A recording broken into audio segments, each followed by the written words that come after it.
Welcome to My Money Mindset podcast, where we explore how a healthy mindset is the foundation for financial success. Each week, we delve into mindset hacks and practical strategies to help you enhance your income, help you make more appropriate investments for yourself, and to improve your overall financial well-being.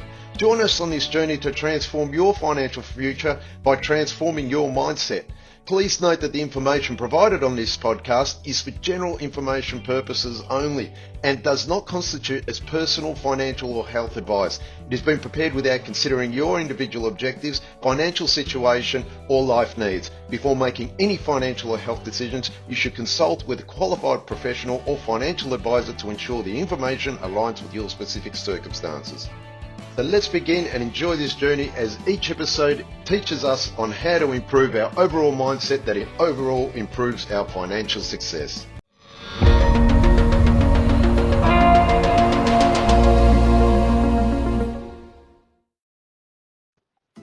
Hey everyone, in this episode I'm going to talk about something, probably a little bit of a heavy subject, but it's more around the focus on money and what it actually means in society today, or how does it come about.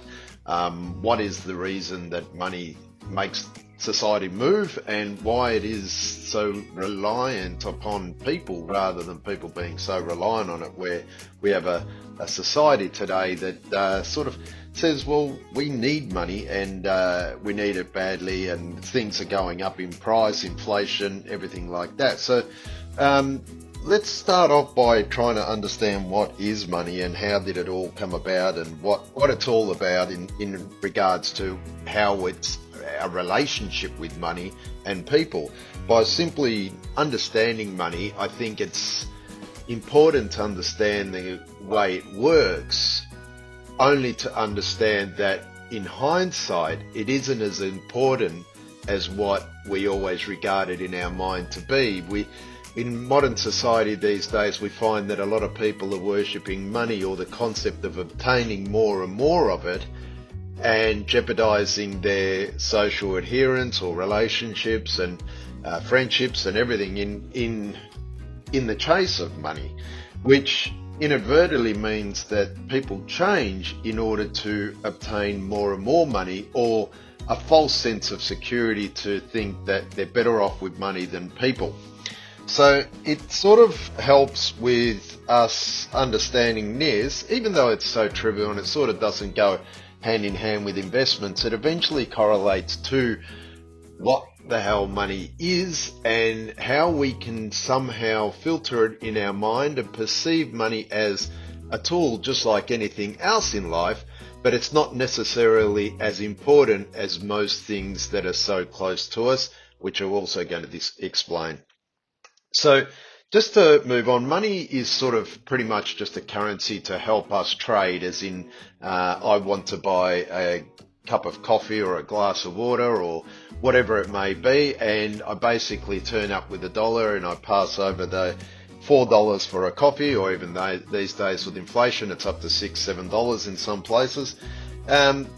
What it means is that I have got that dollar, but where did that dollar come from, or those $4 come from?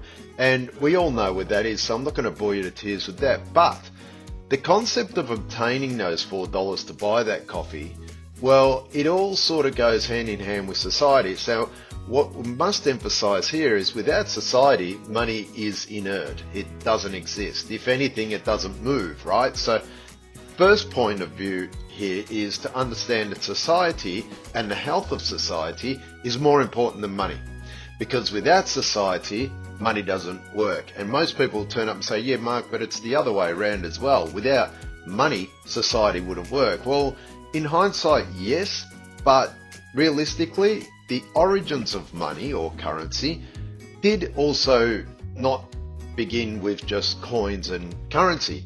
If you go back and let's talk about people living in villages or smaller communities than what we know today, barter system, or the barter system, is something that was commonly used in order to sort of help people live. So when I say help people live, it's the basic essentials of shelter, food, water, health, that sort of stuff, right? So we need to eat. So what we found is that, let's say for instance, you had a society that multiple things, so they had coconuts, they had bananas, they had apples, oranges, they may have a sheep or a pig or whatever it might be, or the milk of a goat, and depending on who looked after what, let's say a farmer looked after the goats and the other people looked after the trees that had apples, the other people looked after the trees that had bananas, and so on and so forth. You know where I'm going with that, right? But if the bananas were in quantitative like supply and there's too many bananas and not enough apples or goat's milk, then what we'll find is that too many bananas, the guy that looks after them will have plenty of bananas to exchange in order to get some goat's milk. And he may have to provide 2 or 3 bananas as opposed to 1 banana for a cup of goat's milk. Now, these are purely just examples, right? But what I'm trying to demonstrate here is there's an exchange going on in the smaller society. Now, not everyone wants goat's milk and not everyone needs bananas. So what we basically came up with in society today is this currency that is a common ground for everyone to understand this is what we need it for. I don't always want to eat a banana. I don't always want goat's milk. I may want an apple, so the farmer down the road who hasn't got many apples, he's got more people wanting apples than what apples he's got. Demand and supply kicks in, and he can demand, rather than 1 apple for 1 banana, he can demand 2 bananas and a goat's milk.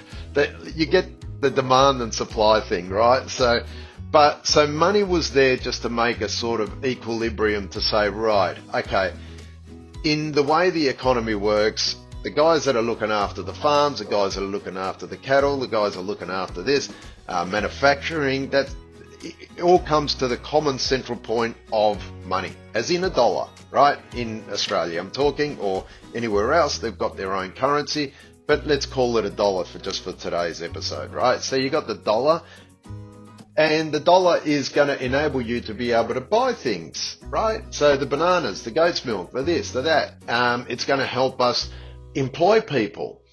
It's going to help us buy houses. It's going to help employ people to dig holes and create plumbing and so on and so forth. So this central idea of a coin or currency helps society move along harmoniously, because we all know that this dollar is what helps us grow our bananas, do our goat's milks, build our houses, and so on and so forth.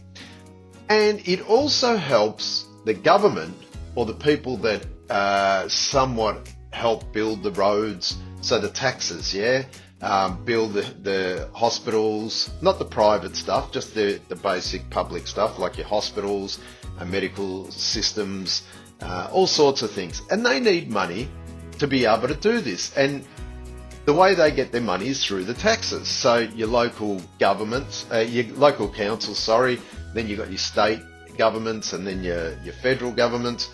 They all need money, and there are certain taxes that go straight to that. So for instance, the councils need to fix your roads up with your road signs and your traffic lights and everything, and they need money to do that. So they take a portion out of your dollar in order to fix all this. So it basically means that our society is flowing, right? Simple stuff, but it's something that I'm sort of pointing out because it leads me to the next point of, we understand that society, let's say, would have got to a point of harmonious operation. So things are actually working well. We no longer have to worry about growing bananas in order to have a goat's milk. We've got growing bananas, selling them off, grabbing ourselves a dollar coin or more, and being able to buy whatever we want, apart from goat's milk or whatever.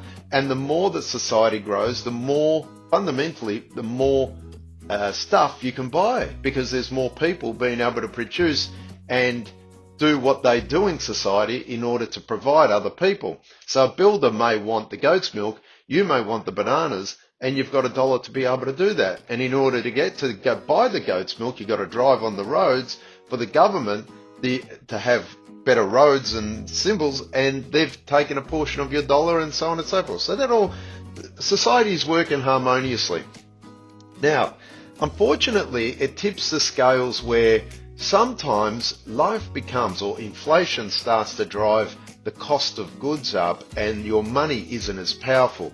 So what happens in a tend to, not so much an influential way, but day by day people start to get somewhat desperate if they find that they could be running out of the money and the bills are catching up and they don't have enough money. So whatever it is they did in their past is catching up with them, that they didn't store away enough money. So they learn from that, and then they start thinking, well, I'm going to do everything in my power to take as much money as possible. I might even have to steal it. I might have to do wrong things.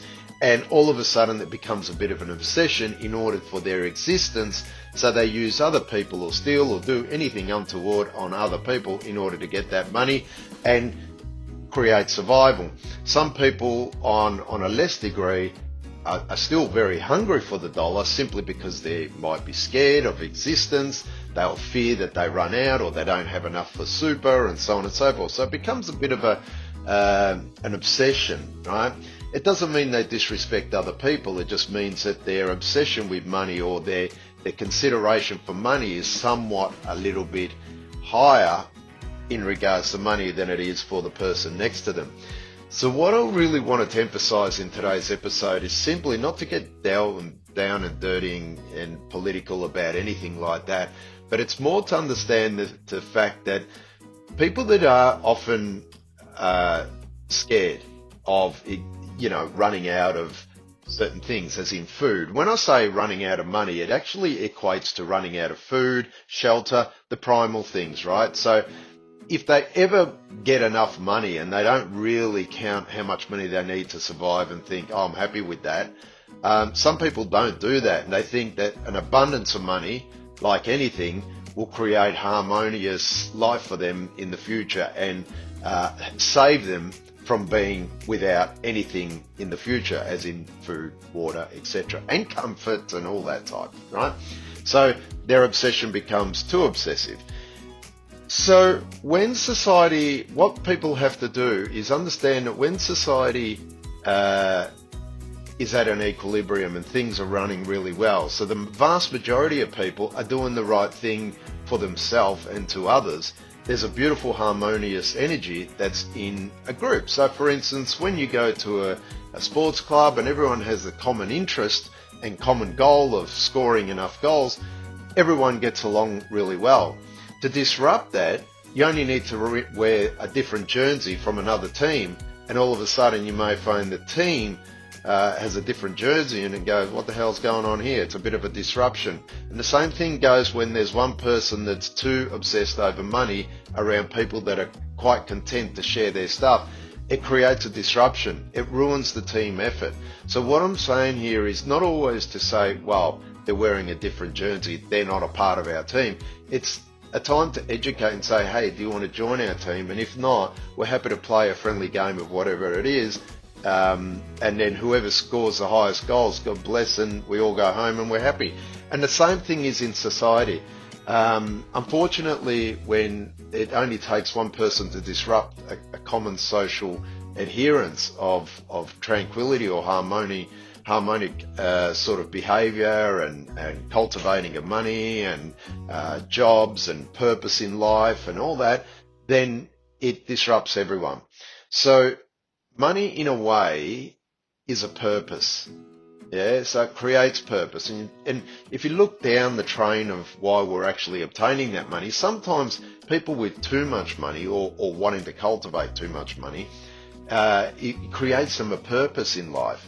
As they get older, maybe they don't have the kids to worry about or whatever, and they become greedy, or they think, for the kids, I'm going to grow more money, and then sometimes suffocate the kids with too much money. Then the kids grow up having somewhat not as much purpose in life that they could have done because it's actually plentiful.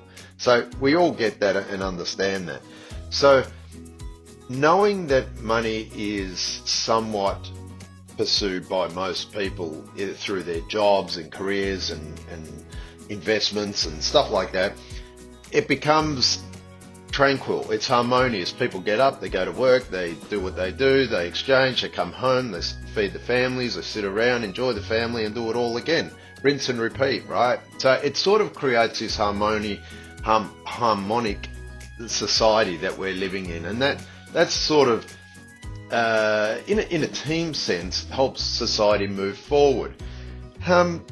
Knowing that and understanding that, rather than understanding that without money we're all doomed and stuff like that, understand that with that obsession or that focus so much on money, our focus should also be on our social or connections to other people, our relationships, our friendships, our group organizations. Our focus should be on the health of all this, more so than the focus on money. And what I mean by that is try and create a balance of understanding what money is and what society is, and understand that without society, money really does not function. Yeah. So if you say, and then you turn up and say, well, without money, society doesn't function. It's not necessarily true, because eventually we go back to the bananas and apples and goat's milk that we can exchange in order to live. So money does disappear.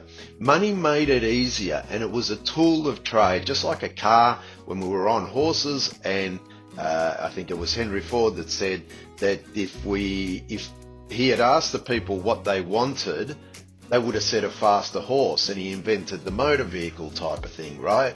It's that type of analogy. And money was sort of came about to make things easier. It didn't come about to become a worship or something of worship. It's something certainly identifiable as important to create purpose in people's lives, to be able to keep their household healthy and functioning. But it didn't ever really meant to become an obsession, because it's the obsession that destroys the people, not the money. Money is just a tool, just like a motor vehicle in the wrong hands can become deadly, right? So understanding that people or society is more important than that of money, simply because without society, money doesn't exist, then your focus should be on the health of your workplace, your family, your friends, your relationships, the people you engage with through life, the person walking down the street just to say hello or thank you. These are the things that make you healthier in mind. And you will often find with a lot of things in life, the more that you do share, it often comes around, right? There's so many different experiences that I've ever had in life, and many people can vouch for this, that the more friendliness they put out, it can all start with a smile. Simply, you smile at someone, they smile back. It's infectious, right? So this is why I'm sort of identifying this, to understand that your journey upon obtaining money doesn't have to be so obsessive.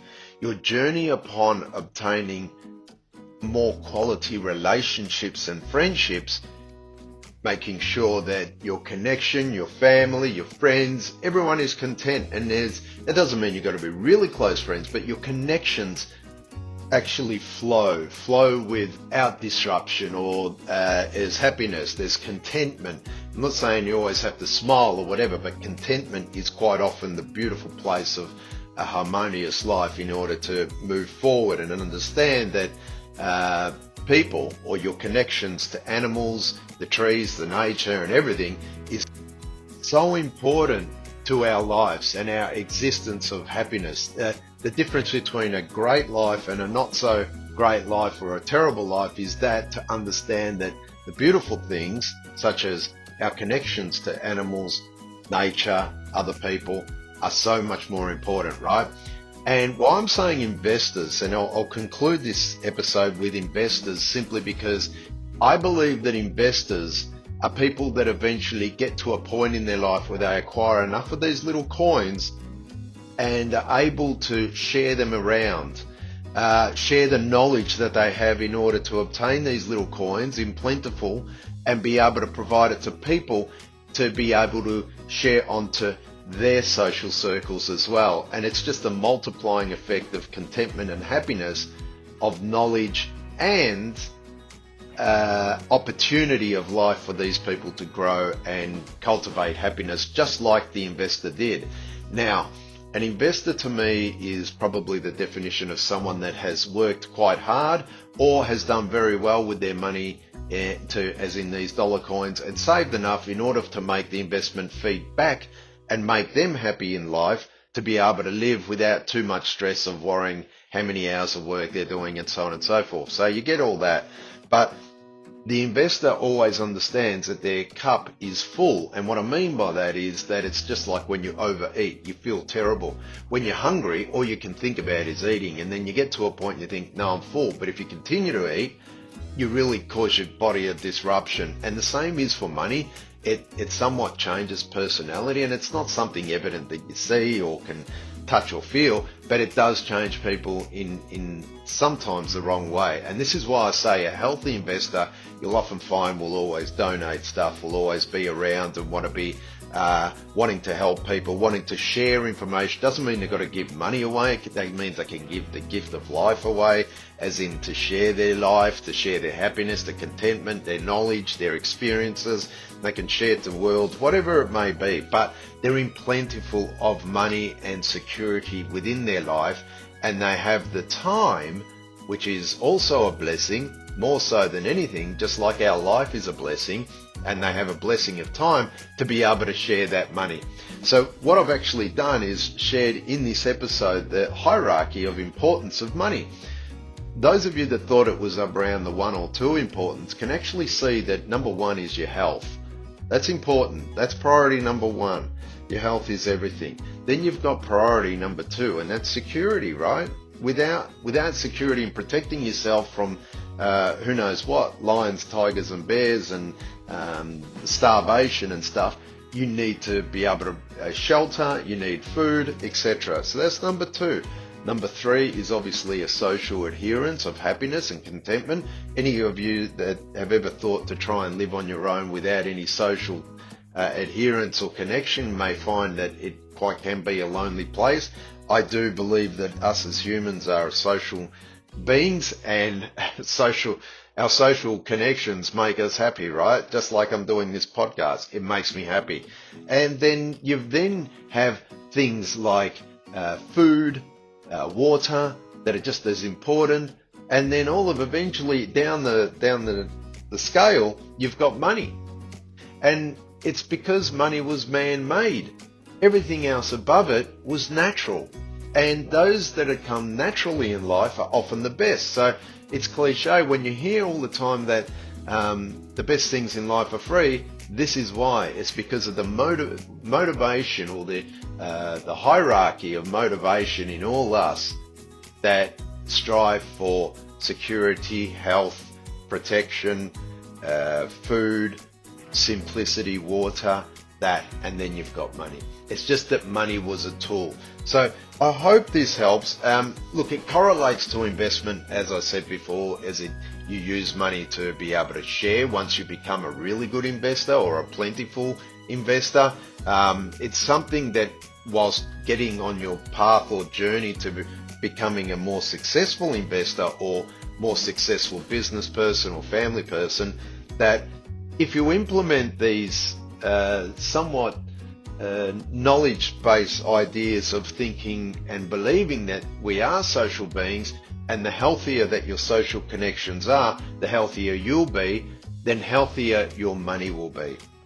Which sort of goes back to that fundamental saying, is what I always say, good karma goes around once you put it out there and it comes back. So what goes around comes around. It's so true. It affects money, it affects your social life, it affects your well-being. We aren't islands. We do live in, a social content, and the more better energy you put out there, the better energy you get back, and the better energy you place within your finances. It's not a direct line towards your finances as improving your finance, but it makes sure that even whilst you're having fun and you are content in life, you're also making money with the possibility of investing as well with that money. I really hope that this episode has helped. Please let me know if there's anything that I may have missed or could have added to this episode. I do think it's an important part of who we are in our mindset to understand that we are social beings and that our money is indirectly something that we look after through our social connections rather than just what we are able to engineer ourselves. And please share it with anyone that you believe that may appreciate what has been said. And also feel free to email me and also let me know what other episodes you'd like to hear about. Take care, guys, and all the very best, and see you on the next episode.